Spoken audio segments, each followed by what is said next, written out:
Halo Besti, pernah nggak sih kalian ngebayangin kalau ada anak yang sudah membunuh di usia 11 tahun? Ya, sudah membunuh, dan dia membunuh teman sebayanya. Gimana kisahnya? Ini dia. Jadi kisah ini berawal dari seorang anak yang bernama Mary Bell yang lahir di tahun 1957 di Inggris, di mana dia ini terlahir dari keluarga yang cukup bisa dibilang gelap. Kenapa gelap? Karena ibunya sendiri itu menjual Mary ke pria-pria asing, dan bahkan ibunya sendiri pun menyiksa Mary, guys. So, karena semua banyak trauma dan juga luka yang dia alami di masa kecilnya, tepat di usia 11 tahun, dia membunuh korban pertamanya. Korban pertama, Besti, 11 tahun. Korban pertamanya bernama Martin Brown yang dibunuh di tanggal 25 Mei 1968, tepat sehari sebelum Mary berusia 11 tahun. Jadi besok dia mau ulang tahun nih, dia bunuh orang dulu gitu sehari sebelum ulang tahun, kayak.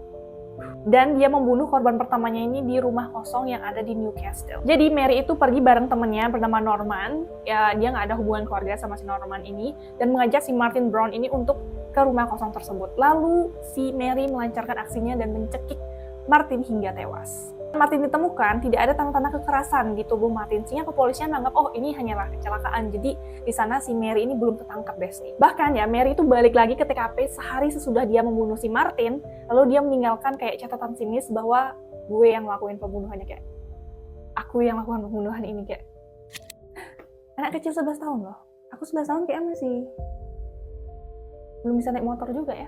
Nah, korban keduanya itu adalah bernama Brian Howe yang dieksekusi di tanggal 31 Juli 1968. Di sini, Mary lebih menunjukkan sifat kejamnya karena selain dicekik, Howe atau Brian itu juga ditusuk. Mary itu mengiris kepala korban, lalu dia juga menusuk paha korban, dan yang paling parah adalah dia mengukir huruf M di perut korban. Di perutnya Brian. Dan saat itu si Brian baru berumur 3 tahun. Sini anehnya ya, kan orang tuanya Brian itu nyariin Brian dong, kayak kok belum pulang gitu. Dan Mary ini ikut nyari Brian. Padahal sedetik tadi itu dia bunuh Brian, kayak damn. Jadi pas si Mary ikut nyari Brian, itu dia kayak flat, nggak ada ekspresi, kayak ya udah biasa aja gitu. Gue nggak ada bunuh Brian tadi gitu, kayak kok bisa gitu ya, kayak rasa empatinya itu mungkin udah hilang ya. Dan akhirnya setelah hal tersebut terjadi, nggak lama Mary terungkap menjadi pembunuh dan akhirnya diadili oleh kepolisian. Namun karena dia baru 11 tahun, dia tidak bisa dijatuhi hukuman, sehingga hanya ya wajib lapor aja.